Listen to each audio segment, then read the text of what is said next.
Buenas tardes y bienvenidos a Andalucía Televisión. Hoy se han conocido hace tan solo un par de horas las candidaturas a los Oscar de 2016 que se entregarán el próximo 26 de febrero. Entre los nominados, tan solo un joven español, Juanjo Jiménez, compite en el apartado de mejor cortometraje por Time Code. Pero resulta que días antes de la ceremonia de Hollywood, un ingeniero malagueño, Marcos Fajardo, va a recibir el premio científico de los Oscar, el Oscar científico, por su obra en efectos especiales en grandes producciones. Aquí en su tierra se le conoce más bien poco, en su casa, pero su mérito es haber creado un programa software llamado Arnold que se emplea desde hace más de una década en las superproducciones en cine. Les cuento esto para que sepan del éxito de este malagueño, pero también porque me ha llamado mucho la atención que al explicar lo que él hace, diga que su mayor satisfacción llega cuando los espectadores se olvidan de la tecnología y de los efectos especiales. Quiere esto decir cuando su cualificadísimo trabajo no se nota. Metafísica pura, estar y no tener que explicarse. Rara avis en la era del exhibicionismo y la figuración que vivimos. Y ahora hablemos de cuando éramos jóvenes.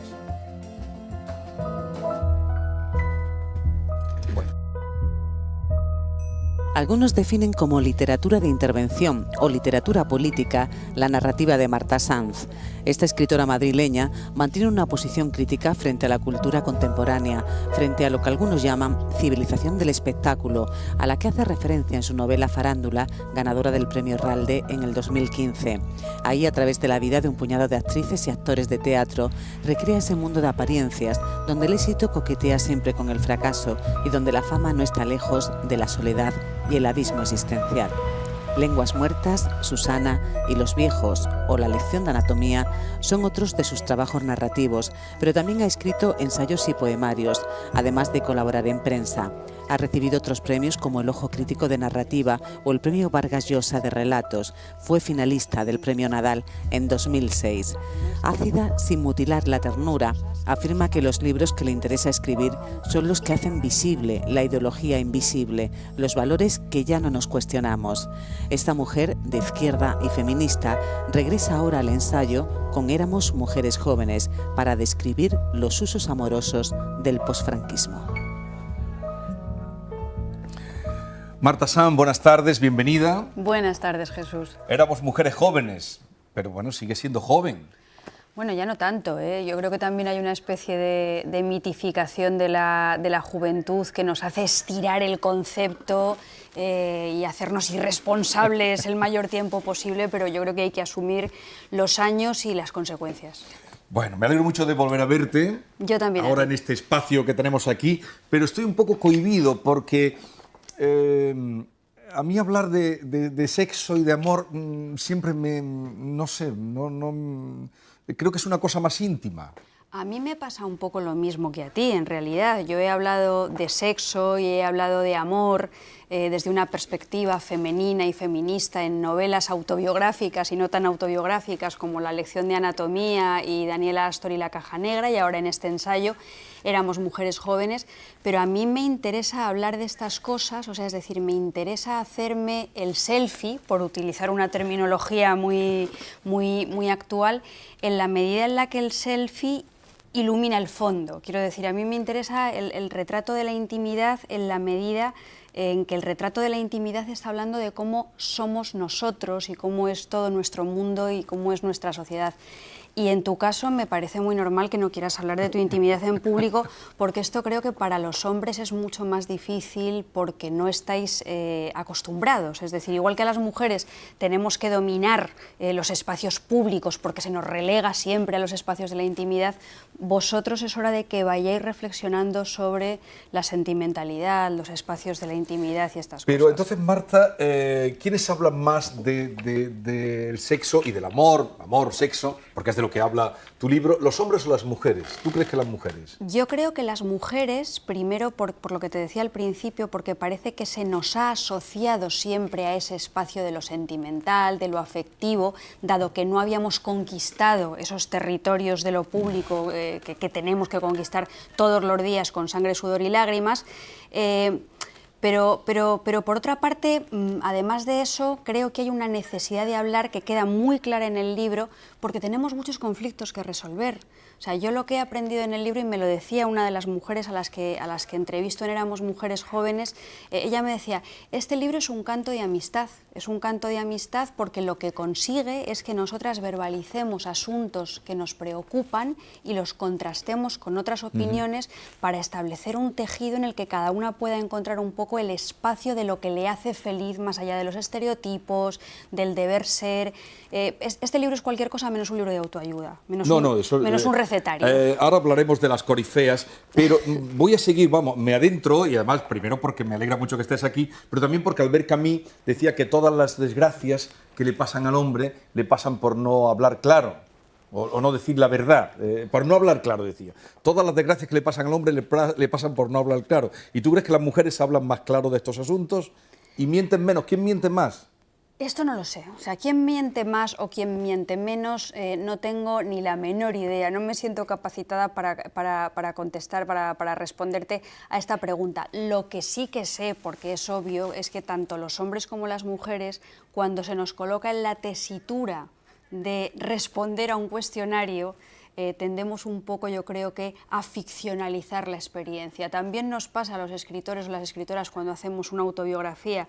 Yo creo que todas mis corifeas, todas las mujeres que han participado en este libro han sido muy sinceras y han hecho un ejercicio de introspección muy profundo, pero al mismo tiempo a veces creo que han impostado determinadas respuestas para a lo mejor aparentar que somos más libres de lo que realmente somos. Bueno, expliquemos ya quiénes son las corifeas, sí. Porque tú cuentas en la primera página que pretendes discutir lo que se da por sentado, demoler lo que se ha convertido en universal y eterno por la fuerza de la costumbre y el peso de la historia. O sea, un poco entrar ahí también dinamitando los tópicos y sobre todo viniendo de una época, porque aquí tú eres ya de los 60, ¿no? Yo soy del 67. Bueno, no te he preguntado. No, yo soy sincera. Pero, hombre, es que si me dices que soy de los 60, prefiero ser de los finales. De los 60 finales. Ah, bueno, ahí sí, ese matiz. Pero está entre mujeres que nacieron al final de los 50, sí. 60, y están ahí. Sí. Y son amigas tuyas, conocidas, a las que le pasas un cuestionario, tú hablas de ellas como las corifeas en la tragedia griega,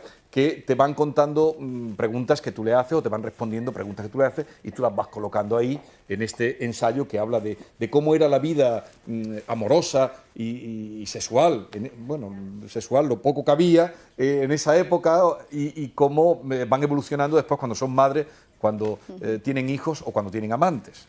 Efectivamente, lo has explicado muy bien. Yo creo que a lo largo de todas las obras que yo he escrito, de ficción o de no ficción, incluso cuando he escrito poesía, una de las cosas que yo he pretendido hacer es darle la vuelta a los lugares comunes, a los tópicos, a los tabúes, a los elementos de la ideología invisible con los que vivimos todos, a esas cosas que ya no nos cuestionamos porque nos parecen naturales.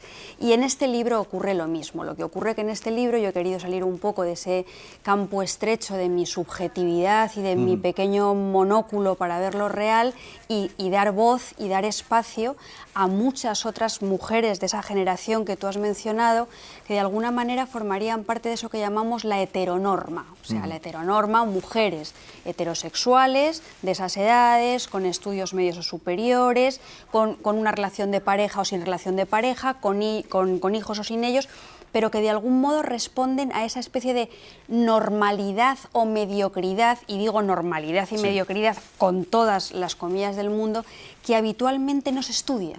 Porque normalmente lo que nos interesan son los bordes, los límites, las transgresiones. Entonces, eso es lo que yo he querido reflejar en este libro y por eso me parecía muy importante que, aparte de mi propio punto de vista, estuviera el punto de vista de esas otras corifeas que van tomando la palabra y se descubren a lo largo del libro como excelentes narradoras. Exactamente, eso también lo dices tú y alguna narración que cuenta en ella es muy atractiva. Pero resulta que hablas de supuesta normalidad, de esas mujeres que viven la transición. Fíjate, en el día que estamos hoy, hace 40 años, cuando pasó lo de Atocha, ¿no? Entonces, efectivamente. Muy chiquita, claro. Yo era muy chiquita, muy chiquita. Yo ya sí era consciente, ya iba al instituto. Bueno, cuando mataron esa terrible y otras cosas que pasaron, ¿no? Pero esas mujeres que viven la transición y sobre todo todo lo que llegó con la libertad, con el destape, con las revistas, con todo, me llama la atención que luego esas mujeres casi todas mantienen su novio de toda la vida, mantienen su amigo de la universidad, de facultad.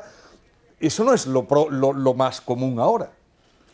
Efectivamente has puesto el dedo en una de las llagas, y es que yo empecé a formular preguntas con una serie de prejuicios que luego tuve que quitarme de la cabeza, porque me di cuenta de que había una mayoría importante de mujeres que habían conocido a su primer novio en el instituto, se habían casado con él, habían formado una familia y habían tenido hijos, y entonces esto te lleva a preguntarte ¿qué ha pasado?, ¿no? Sí. Y un poco el análisis que se deriva de todo eso es que yo creo que las mujeres hemos estado siempre reprimidas de una manera o de otra. En la época del franquismo por la moral nacional católica, en la época de la transición vivimos un paréntesis, un poco una ficción, una fantasía de libertad que nos hizo relajar las luchas feministas y reivindicar que nuestras diferencias se estaban convirtiendo en desventajas, y que ahora creo que hay una represión de la mujer que tiene que ver sobre todo con el neoliberalismo, con la necesidad de ser un sujeto hiperactivo sexualmente y consumidor. Entonces, estas mujeres resultan un contrapunto, por ejemplo, al modelo que se nos ha vendido desde Sex in New York, con aquellas protagonistas que abrían el armarito del cuarto de baño y parecía que tenían una colección de vibradores para usar diferentes días de la semana, ¿no? Entonces, creo que las mujeres de mi generación no hemos llegado a asumir todavía ese modelo de consumismo del sexo, lo cual hasta cierto punto me parece saludable, siempre y cuando nos quitemos de encima la culpa, la resignación, ¿Pero tú crees la que vergüenza? de eso ya os habéis sacudido y, sobre todo, lo habéis transmitido a vuestras hijas? Porque aquí tú cuentas, cuando llega la hora de explicarle a los hijos o hablar de sexo, se elude, no se sabe cómo, lo cuentas tú, o lo cuentan algunas de tus corifeas, Las ¿no? mujeres que tienen hijos, ellas dicen, ahí yo discrepo de mis corifeas, porque ellas dicen que, por ejemplo, que ellas no recibieron ningún tipo de educación sexual en la familia, que en el colegio un poquito, pero que la familia era muy oscurantista, y que ellas, sin embargo, con sus hijos pretenden abordar estas cuestiones con más naturalidad y tal. Yo no tengo hijos, pero yo, por ejemplo, soy bastante consciente de que mi madre y las mujeres de la generación de mi madre, las mujeres nacidas en la década de los 40, son las que hicieron el gran esfuerzo de transformación en este país. Son las que empezaron a tomar conciencia de la libertad y la reivindicación del propio cuerpo, que pasaba por la reivindicación de la planificación familiar, del derecho al aborto, etcétera, etcétera. Entonces, yo creo que nosotras en este sentido hemos sido una generación privilegiada, porque nos hemos aprovechado de todo eso, que después nos hemos relajado, y que por eso quizá a nuestros hijos no les hemos transmitido ese tipo de valores, porque los hemos dado por supuestos, y creo que nos hemos equivocado.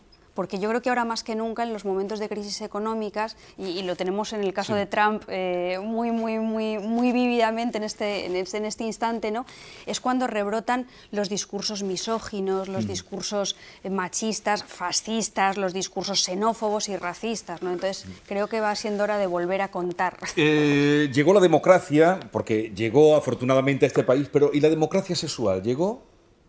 Pues yo creo que la democracia sexual... ¿Somos iguales? ¿Nos vemos iguales? No somos iguales, no nos vemos iguales. Hablo de hombres-mujeres. Claro, no somos iguales, no nos vemos iguales. No creo que tengamos que vernos iguales. Yo creo que tenemos que vernos iguales desde el punto de vista de cómo ocupamos el espacio público, de cómo tenemos los mismos derechos laborales, de cómo las mujeres tenemos que ganar lo mismo que los hombres. En el ámbito de la sexualidad, naturalmente que no somos iguales, ni falta que hace que seamos iguales. Digo, a la hora de sobre todo, vivir los comportamientos. Nunca he oído hablar de un hombre estrecho, en cambio sí he oído hablar muchas veces de una mujer estrecha. Nunca he oído hablar de un hombre promiscuo, entonces una mujer sí que se ha hablado de promiscuo. Nuestra educación ha sido siempre muchísimo más represiva y ha sido siempre más culpabilizadora, es lo que hablábamos antes, ¿no? Cuando una mujer tiene una conducta sexual libre, es una mujer sanamente promiscua, no tiene complejos a la hora de vivir su sexualidad, inmediatamente a la gente le pone una etiqueta mala. Pero a veces hasta las mismas mujeres. Incluso las propias mujeres lo podemos sentir como una experiencia traumática y nos replanteamos tal. Entonces, esto es lo que tenemos que superar, por supuesto, y en este sentido es en el que sí que tenemos que aspirar a ser iguales. Pero lo que ocurre es que nosotras siempre hemos partido como de una situación de sumisión que se tiene que acabar. ¿Tú crees, Marta, después de reflexionar en el libro y con las corifeas, con ese grupo de amigas, ¿tú crees en el amor para toda la vida? Yo sí.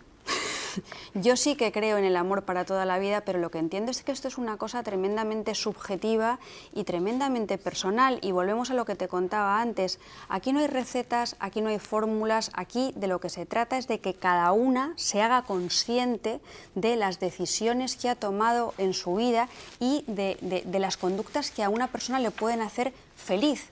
Yo he tenido la suerte de tener un amor a lo largo de mi vida muy prolongado, que sigo teniendo y que sigo disfrutando y con el que me sigo nutriendo y vivificando día a día. Pero eso no significa que mi modelo sea el bueno.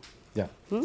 Pero tú que eres poeta y has hecho también antologías poéticas, por ejemplo, en aquella época también era cuando estaba escribiendo Gil de Viedma, decía, para saber de amor, para aprenderle, haber estado solo es necesario.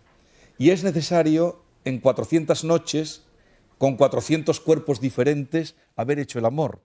Que sus misterios, como dijo el poeta, son del alma, pero un cuerpo es el libro en el que se leen. Gil de Viedma era un poeta maravilloso y tendría mucha razón desde su punto de vista, pero a mí lo que me gustaría compartir, insisto, con todas las personas es que lo que le hace feliz o le hubiera hecho feliz a Gil de Viedma no tiene por qué ser lo que le haga feliz a todo el mundo. Hay gente que vive a lo largo de su vida como si fueran pájaros, golondrinas, gaviotas o cigüeñas, tienen una pareja a lo largo de toda su vida y son enormemente felices y no se sienten ni frustrados ni fracasados, y hay otras personas que se regodean en el sufrimiento, en el amor, que tienen multitud de parejas diferentes, que no quieren centrarse en ninguna, que les interesa más lo corpóreo que lo espiritual y que también tienen absolutamente toda la legitimidad del mundo para vivir así si les da la gana. De lo que se trata es de que no juzguemos el territorio de la intimidad de las personas, pero ni por un lado ni por el otro, porque creo que ahora hay mucha gente que no vive esa hipersexualidad de la que hablábamos antes, que es juzgada por no ser un consumista voraz del sexo. Entonces, no, yo no juzgo a esa gente ni a la otra. Y ahora, ahí están las corifeas, las de tu generación, pero y ahora has hecho ya alguna referencia ahora. Por una parte está la prisa en todo, en el amor, en el conocimiento, por otra parte están otros comportamientos, la sexualidad, que ahora se está hablando mucho ahora también de la asexualidad, por otra parte los tríos, el poliamor, todo esto me llega de referencias de las redes. ¿Cómo crees que es ahora el comportamiento de las jóvenes? Pues es múltiple, es diverso, pero yo lo que percibo, y eso lo percibo con un poco de estupor, sobre todo relacionado con las APPs para establecer relaciones y tal, tengo un poco la sensación de que todo lo importante siempre ocurre en otra parte. Sí. Y siempre le damos mucha más trascendencia a las cosas que están ausentes que a las cosas que están presentes. Yo soy de una generación analógica y para mí es absolutamente importante cuando vivo una relación de amor o de amistad, tocar, ver, oler, todo lo que tiene que ver con la sensorialidad y la corporeidad. Y para mí es mucho más importante las cosas inmediatas y presentes que las cosas ausentes y virtuales. Entonces, ahí percibo un cambio. Y es un cambio que a mí me resulta perturbador y que creo que va a cambiar mucho las relaciones sexuales y probablemente los vínculos afectivos y probablemente la condición humana. No sé si para bien o para mal. Esto no tengo ni idea porque no tengo bola de cristal. ¿Y el amor dónde reside, Marta? Bueno, al final de Éramos Mujeres Jóvenes se retoma una conferencia maravillosa que yo escuché en la Fundación Caballero Bonal, precisamente de aquí de Jerez, del profesor Carlos García Gual, donde él habla de las 3 acepciones del amor que tenían los griegos, que es la del eros, que coincide con nuestro amor romántico, las grandes pasiones, el amor vampírico, esto del celar, del poseer, del someterse, la víctima, el verdugo, que es el amor que de alguna manera a nosotros se nos ha inoculado inoculado como concepto del amor sufriente y del amor verdadero. Luego hay otro concepto amoroso, que es lo que se llama la filía, que tiene que ver con la conyugalidad, la solidaridad, el compartir, cierta tranquilidad, un afecto que también se relaciona con lo intelectual. Y luego está el ágape, que es como el amor por el género humano, el amor por la especie y el amor por los desconocidos, ¿no? Yo en mi poemario Cíngulo y Estrella abogo por la segunda forma de amor, por la filía, pero insisto, es una visión que tiene que ver con mi experiencia. Insisto e insistiré 50.000 veces, si uno quiere vivir sus relaciones afectivas con esa pulsión erótica permanentemente fracasada y la reivindica y la disfruta, ¡ole! Bueno, aquí cuentas tú, en resumiendo lo que dicen las mujeres, que siempre, en el fondo, los malos son los que siempre se llevan... cuando dices, tengo por aquí, que todos los hombres que merecen la pena... Bueno, eso es una amiga que dice, todos los hombres... entraríamos en el tema de los tópicos. Esto se dice mucho. Todos los hombres que merecen la pena o están casados o son gays. Eso las mujeres de mi edad lo dicen mucho. Y lo experimentan como un trauma o como una frustración. También otro de los tópicos más habituales es el tópico ese de la redención, ese de que a las mujeres les gustan más los hombres malos porque tienen la fantasía de que los pueden redimir como efecto de su bondad y de su belleza. Bueno, pues estas son cosas que se ponen encima de la mesa en las páginas de Éramos Mujeres Jóvenes. Eso sería por el instinto a lo mejor maternal, porque habla de hombres malos, los huerfanitos, los que, en fin, dice, el que veíamos crecer cada día en la clase, ese no, claro, no nos gustaba. Pero es un instinto maternal que de alguna manera se relaciona con la obsesión por esencializar a las mujeres y meterlas dentro de un molde, y dentro de un molde que muchas veces se reduce a esa maternidad. Yo, tanto en este libro como en muchas de las novelas que he escrito, lo que he intentado es sacar el cuerpo femenino del ámbito de la hipersexualización, por un lado, del ámbito de las musas, pero también del ámbito de las madres. Las mujeres no tenemos que ser a la fuerza ni musas ni madres. Y sobre todo me parece peligrosísimo cuando la biología se relaciona con la teología, cuando se dicen cosas tan absolutas o tan ortodoxas como es que si no eres madre no eres una verdadera mujer. Bueno, eso ha marcado... Claro, entonces, de eso sí que se hace una crítica bastante explícita a lo largo del libro.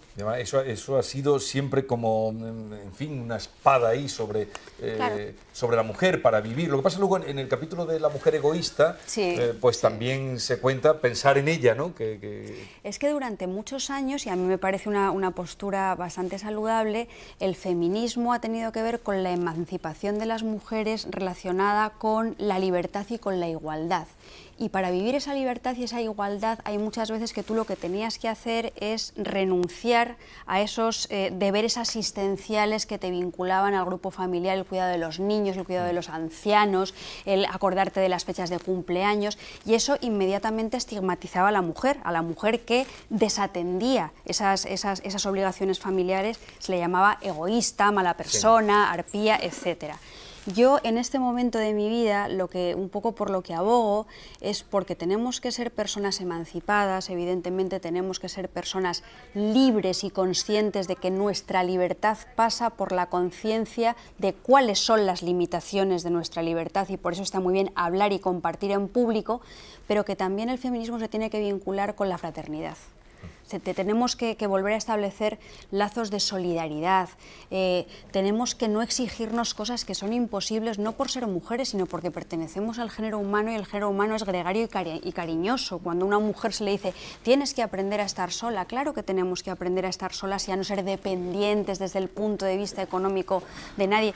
Pero las personas, tanto los hombres como las mujeres, somos afectivamente solidarios y además, nos necesitamos. Si no se comparten las alegrías, no saben lo mismo, ¿no? Estamos de acuerdo con eso. Totalmente.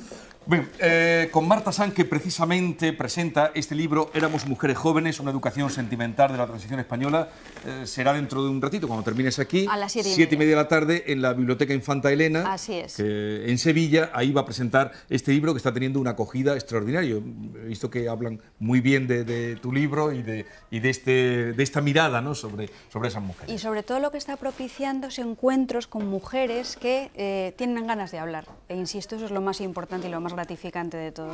Pues ahora quien viene también para hablar es Charo Gutiérrez. Hola, ¿qué tal? ¿Cómo estás? Bienvenida, Encantada. Marta. Gracias. Bienvenida. Y vamos a empezar con un cuestionario que te vamos a pasar. Así, ahora ya más sucintamente Venga, todas a las ver, respuestas. preparada. Cortitas, Bien, ¿vale? muy cortitas.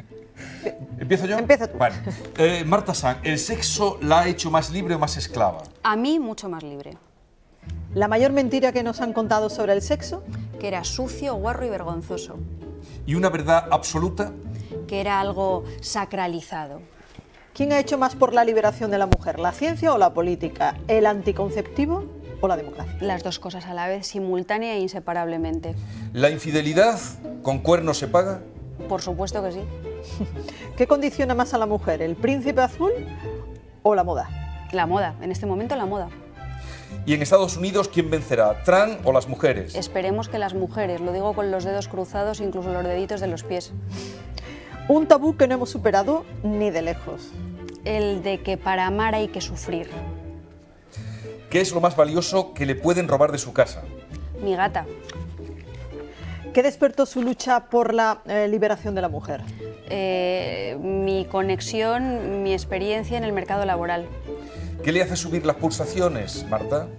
A mí el cuerpo, el tacto. Dos mujeres que admire.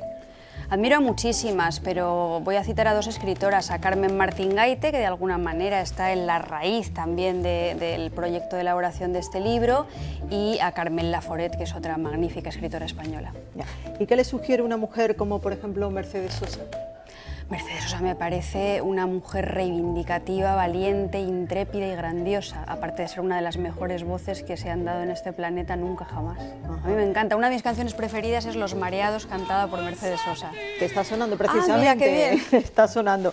Marta, ¿y por qué precisamente esta canción? Pues fíjate, yo creo que es una canción de una intensidad lírica en la que se concretan muchos de esos tópicos sobre la relación amorosa en un momento de ruptura, y a mí me llega mucho, no sé, es precioso. Pero además habla también de mujeres que beben, que tienen Claro, problemas, claro, ¿no? también por ese como problema. las que aparecen también Claro. en las canciones de Chabela Vargas. Efectivamente, sí. Mujeres fuertes que toman las riendas de su vida y que de alguna manera se colocan en el lado no convencional del mundo. Ajá. Una escritora como usted nos consta que debe tener muchos títulos, muchos libros que le gusta, que le atraen a nosotros. Nos ha llamado un poquito la atención que le llame a usted la atención La otra vuelta de tuerca, de Henry James, porque va de fantasmas, ¿no? Eso es lo que se dice, pero nunca se sabe. O sea, quiero decir, la gracia de La otra vuelta de tuerca de James, yo creo que es formularnos la pregunta de hasta qué punto nos dan más miedo los fantasmas metafísicos o la posibilidad de que los fantasmas sean seres reales de carne y hueso que matan y destruyen. Entonces, a mí es una novela que me apasiona por eso, y también es una novela que me apasiona desde el punto de vista de cómo está construida. Para mí es un mecanismo de relojería absolutamente perfecto, y yo lo admiro, o sea, lo admiro como lectora y lo admiro como escritora. O sea, que daría para un buen guión de película. Dio precisamente lugar a una película maravillosa que se llamaba The Innocents, dirigida por Jack Clayton y protagonizada por Deborah Kerr, que es una de las películas más terroríficas que un ser humano puede ver. Sí.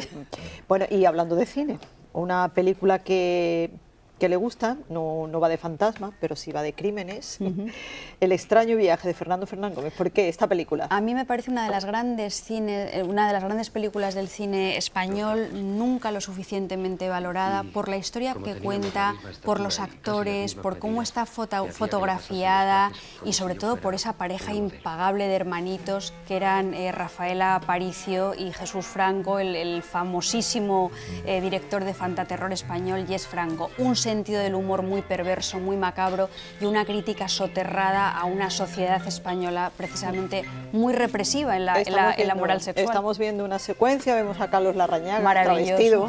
Es una secuencia muy divertida dentro de lo que has contado de esta película. Pues vamos a ver cómo ha quedado la imagen de Marta Sanz de su paso por el programa, porque tenemos el fotomatón por ahí colocado. Ah, no me digas. Y ha salido esto.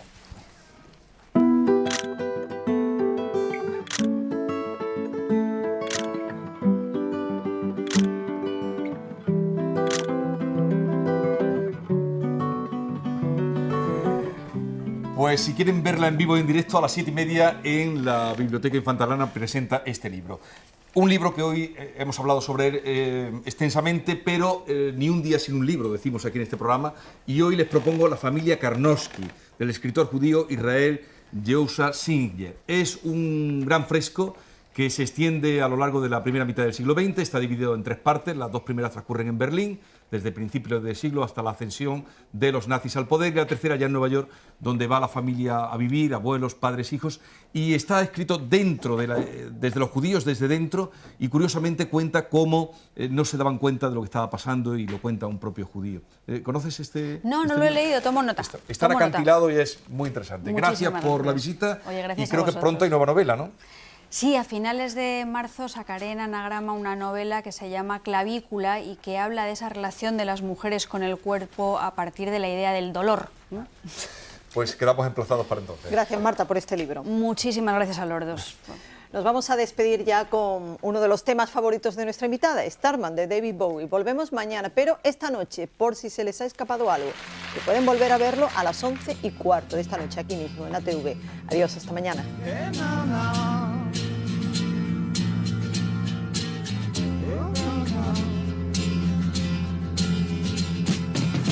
Didn't know what time it was when the lights were low. I leaned back on my radio. Some cat was laying down some get it on rock and roll, he said. Then the loud sound, it seemed to fade. Came back like a slow voice on a wave of things. That was no DJ, that was hazy cosmic jive. There's a starman waiting in the sky. He'd like to come and meet us, but he thinks he'd blow our minds. And there's a starman waiting in the sky. He told us not to blow it, 'cause he knows it's all worthwhile. He told me, let the children use it, let the children use it, let all the children boogie.